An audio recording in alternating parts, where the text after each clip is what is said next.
Chief Medical Advisor Dr. Anthony Fauci joins us now. Dr. Fauci, it's great to have you. What's your reaction to that decision from the FDA advisory panel? Are you surprised?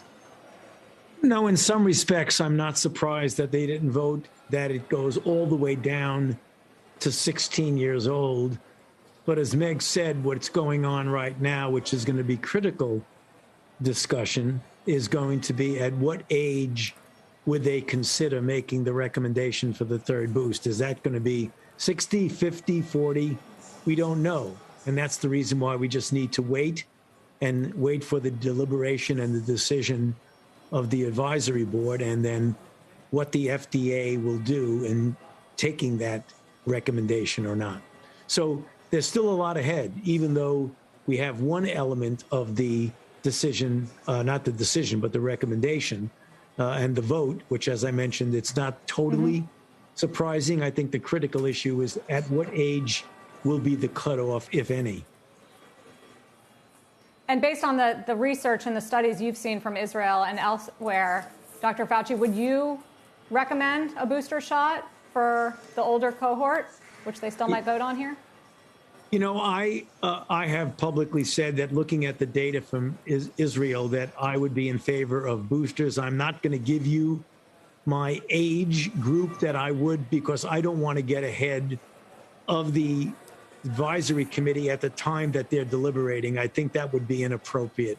We have a good group there. I'm very interested to see what their vote is.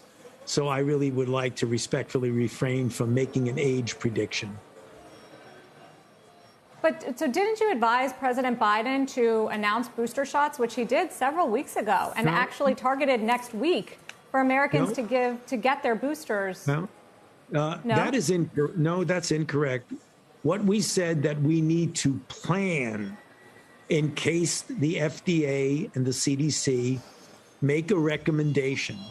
We said we need to plan and be ready at the week of September the 20th. One of the things that often gets misinterpreted, that we made no decision. We said that we feel that there would be a likelihood that we would need boosters, and if so, we need to be prepared, because you can't just snap your finger when a decision comes and have all the parties that would be involved in implementing the rollout. But in every statement, including the statement that we all signed out on, myself, my colleagues, the Surgeon General, the Director of NIH, the Acting Commissioner of FDA, all of them, and the people from the various agencies that were involved in the discussion, we always said, provided and under the condition that the FDA give a regulatory decision about what can be done. And that's the beauty of the situation, because that's what's going on right now. We're in a deliberative mode, and we will, I guess, by the end of this day, have an answer as to what the advisory committee will recommend. So there's no incompatibility with what went on. It was always contingent on what the FDA would be deciding.